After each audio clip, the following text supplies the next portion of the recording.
땅 채널 땅 구독! 자, 이번에 임세원 교수가 환자에게 이제 피습을 당해서 피살 사건이 일어났는데요. 정말 그 온 국민이 이제 추모와 애도의 물결 그런 게 있었습니다. 그래가지고 지금 벌써 또 TF에서 법안을 발의를 했고요. 이 통과가 될 가능성이 굉장히 높죠 지금. 그런데 자, 아까도 다뤄졌는데 지금 현재 응급실에 국한해서는 의료인 폭행 가중처벌법이 시행이 됐습니다. 그 법이 만들어졌어요. 그 법이 언제 만들어졌냐면 아까 읽으려다 말았는데 이게 통과된 게 얼마 안 됐네. 응급실 의료인 폭행 가중처벌법 통과된 게 얼마 안 됐어. 그래가지고 2019년부터 올해부터 이제 시행이 되나봐. 응급의료 종사자를 폭행해 다치게 한 사람은 10년 이하의 징역, 1,000만 원 이상 1억 원 이하의 벌금을 내야 하고, 사망에 이르게 하면은 무기징역 또는 5년 이상의 징역, 음주 상태에서도 형을 줄여주는 주치 감형이 적용되지 않는다. 당연히 그래야 되죠. 응급실에서 이루어지는 폭행의 대부분은 술 먹고 의사 패는 거니까. 그거를 봐주면 다 봐주게 되는 거죠. 이건 아주 잘했다고 보고요. 그러면은 자, 지금은 저거지 않습니까? 응급실 말고 다른 데서 폭행이나 상해가 또는 피살이 일어났을 때도 법을 적용하자, 가중처벌을 하자는 거지 않습니까? 그러면은 지금 현재는 응급실에서만 가중처벌을 하는데, 임세원법, 즉 의료인의 안전 확보를 위해서 이제 임세원법을 법안을 제출을 했거든요. TF 윤의원이 TF를 제출했는데, 그래요. 그거 자체는 당연히 법안이 통과가 돼야 됩니다. 그래서 응급실뿐만 아니라 일반 외래 진료에서도 의료진들의 그런 안전을 강화하는 그런 법안. 그래요. 그건 뭐 당연한 거니까 그냥 뭐 요거에 대해 이견이 있는 사람은 이제 5, 6년 전에 이제 응급실 의료진 보호에 대한 법률에 대해서는 갑론을박이 있었겠지만 현재의 정서는 그렇지 않죠. 임세원 과장님이 본인만 혼자 제가 듣기로는 정확하지는 않습니다만은 피신할 수 있었던 상황임에도 불구하고 다른 직원들과 다른 환자들을 보호하기 위해서 나와서 다른 환자들에게 이제 위험성을 알리고 외치면서 피신을 뛰쳐나가다가 또 이렇게 사고를 당하는 그런 게 있었기 때문에, 고인이 되신 임 과장님에 대해서 국민들도, 우리 의료계뿐만 아니라 일반 국민들, 일반 시민들도 굉장히 애도의 그런 물결에 동참을 하였고, 이번 의료진 폭행 가중처벌법에 대한 호응도가 좀 높은 상황입니다. 그러니까 그건 당연히 하면 돼요. 자, 그러면은 제가 말하려는 건 무엇이냐? 그것도 중요하지만 또 한 가지 중요한 것이 있다. 근데 그거는 좀 관심을 받고 있지 못하는 것 같습니다. 바로 이번에 임세원법의 골자가 두 개거든요. 하나는 의료인 안전 확보고, 두 번째는 정신질환에 대한 차별과 편견 방지라고 합니다. 이게 왜 나왔냐? 자, 우리 지금 대부분이 외래에서 임 과장님처럼 피습을 당하거나 정신과 전문의 임신 5개월이었던 여과장님도 습격을 당했죠. 그리고 이제 지난해에 있었던 강릉의 망치 사건, 그것도 정신과이고, 대부분 아닌 경우도 있지만은 대부분은 정신과 외래에서 사건이 많이 일어납니다. 의료인 위해 사건이. 정신과에서 일을 굳이 안 했더라도, 그리고 굳이 의사가 아니더라도 일반 시민분들도 이해하기가 쉽죠. 당연히 그렇겠죠. 아무래도 정신적으로 불안하신 환자분들이기 때문에.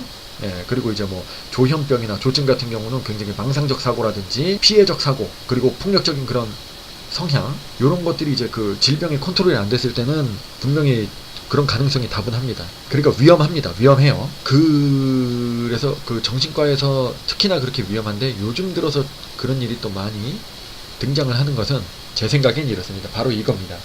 그렇죠. 2016년 개정된 정신건강복지법, 요게 문제다라고 생각하시는, 의료계에서도 그렇게 생각하시는 분이 꽤 있고, 특히 정신과에 종사하시는 전문의분들은 당연히 더 그렇게 생각을 하겠죠. 자, 2016년도 개정된 정신건강복지법이 뭐냐?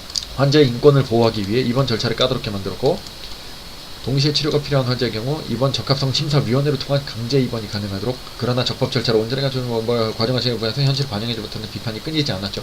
자, 이게 제가 이제 정신과에서 일을 하다가 이제 떠난 지 10몇 년이 됐고, 그동안 최근에는 정신과 일을 해보지 않아가지고 정확히 모르겠습니다만 이 문장으로 파악해 보건데 자의 입원이고 강제 입원이 있지 않습니까? 자의 입원은 문제가 없어요. 그냥 환자가 원해서 입원하는 거니까. 근데 이제 정신과는 특성상 환자가 본인이 이제 환자임을 인정하지 않고 입원을 안 하겠다라고 하는 환자가 있지 않습니까? 그게 옛날에는 이제 강제 입원이 됐습니다. 의사가 판단해서 알코올 중독, 조현증, 조증, 근데 되게 급성기야. 이런 경우에는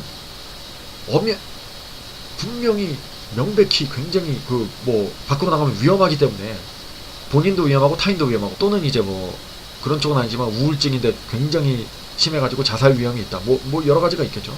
그러면은 그러니까 타인을 해하거나 본인을 해할 위험이 있는 이런 여러 가지 정신질환의 경우에는 강제 입원을 보호자 동의하에 강제 입원을 하죠. 근데 그게 맘대로 안 된다는 것 같아. 지금 2016년 개정된 이후로 강제 입원 같은 경우는 의사가 맘대로 할 수가 없고 입원 적합성 심사 위원회를 거쳐야 된다는 거죠. 즉 입원이 잘 안 된다. 입원이 필요한 환자인데 입원이 잘 안 된다.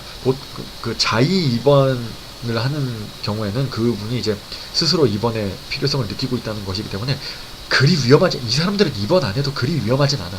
강제 입원을 해야 되는 사람들이 반드시 입원을 해야 되는 사람들인데 이렇게 과정이 복잡하니까 입원이 잘 안 됐겠죠. 그러니까 강제 입원이 필요한 사람들 중에 상당수가 입원을 안 하고 그냥 병원 밖으로 나가든지 아니면 외래 치료로 돌렸다든지 외래 치료로 돌리는 비율이 많겠네요. 그게 입원에 좀 사단이 나게 된 원인이 아닌가, 저는 그렇게 생각을 합니다. 강제 입원을 해야 될 정도의 필요성이 있는데 이런 뭐 입원 적합성 심사위원회 이런 거 거치는 게 좀 과정이 너무 복잡하고 이러다 보니까 그냥 외래로 돌렸어.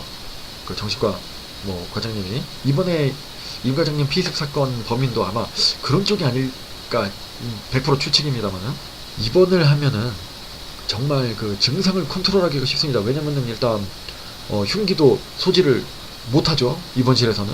정말 중요한 거 조현병, 조증, 급성기 뭐 이렇게 굉장히 강력하고 응급하고 정도가 심한 정신질환은 약이 중요합니다. 약을 정확하게 먹어야 돼요. 예. 근데 입원하면은 우리 정신과에서는 그냥 약을 단순히 주는 게 아니라 먹고 넘기는 것까지 확인을 하죠, 의료진이.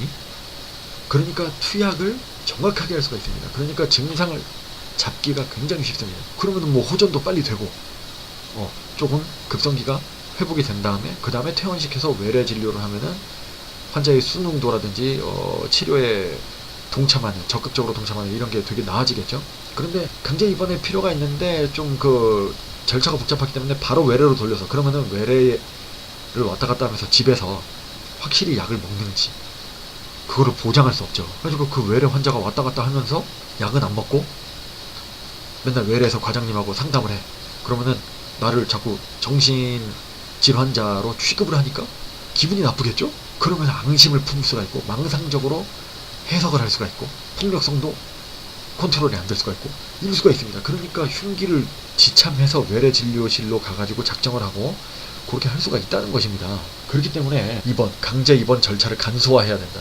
이번에 발의된 임세원법에도 정신건강복지법이 좀 포함이 돼 있어요. 개정을 하자. 중증 정신질환자로 국한된 현행법의 정신질환 개념을 확대하고 보호 의무자 제도를 폐지했다. 그러니까 조금 그 2016년 정신건강복지법보다는 조금 완화를 하자는 건데 이거는 전혀 부족합니다. 의미가 없어요. 자, 왜냐면은 비자의 입원 심사, 즉 강제 입원 심사가 가정 법원을 거치도록 해 공정성을 높였다. 그러니까 입원 적합성 심사위원회가 좀 보다는 법원이 좀 더 공정할 거 아닙니까? 그러니까 법원을 거치도록. 근데 더 까다로워졌잖아. 더 까다로워진 것 같은데 정확히 모르겠어요. 이번 적합성 심사위원회가 더 까다로운지 가정법원이 더 까다로운지 모르겠지만 상식적으로 봤을 때 아니 법원이 이 사람 입원해야 되는데 오늘 법원에서 심사해 주십시오. 오늘 심사가 됩니까? 강릉에서 그 6년 사는 동안 가본 적이 있어서 아는데 예를 들어 강릉 지원 같은 경우는 재판이 한 달에 하루 있어요. 그냥 한 달을 기다려야 돼, 재판하려면. 그런데도 많은데 이게 되겠습니까? 이게? 심사 없이는 입원 기간을 연장하거나 강제 입원을 시킬 수 더 강화가 된 것 같다. 더 강제 입원 시키기가 까다로워진 것이 아니냐. 이거가 조금 그러니까 지금 윤의원이 발의한 두 가지 의료인 안전 확보 쪽의 발의는 아주 잘 된 것 같습니다. 그런데 이거 정신건강복지법 개정안이 너무 부족하다. 그래서 정리를 해야 되나? 하여간 생각을 해보면 외래에서 그 정도가 심한 의료인 폭행이나 상해는 정신과에서 많이 일어난다. 그러니까 그 정신과 환자들의 폭행이나 상해 위험성을 가능성을 낮춰야 되는데 그 가능성이 높은 환자들은 보통 강제 입원이 필요한 환자들이다. 그러니까 강제 입원 절차를 지금보다 좀 간소화해야 된다. 이거는 이제 제 의견이니까 제가 뭐 이쪽에 지금 지식이 되게 많은 것도 아니고 뭐 논리적인 것도 아니고 하기 때문에 제 의견이 굉장히 부족하게 느껴지실 수 있습니다. 그래서 의견을 보충해 주실 분들 또는 이제 반대하시는 분들 또는 또 찬성하시는 분들 이런 분들은 댓글에 남겨주시면 감사하겠습니다. 자, 뭐 마지막 한 줄 평. 외래진료 폭행 방지법보다 더 중요한 것은 정신건강복지법 개정이다.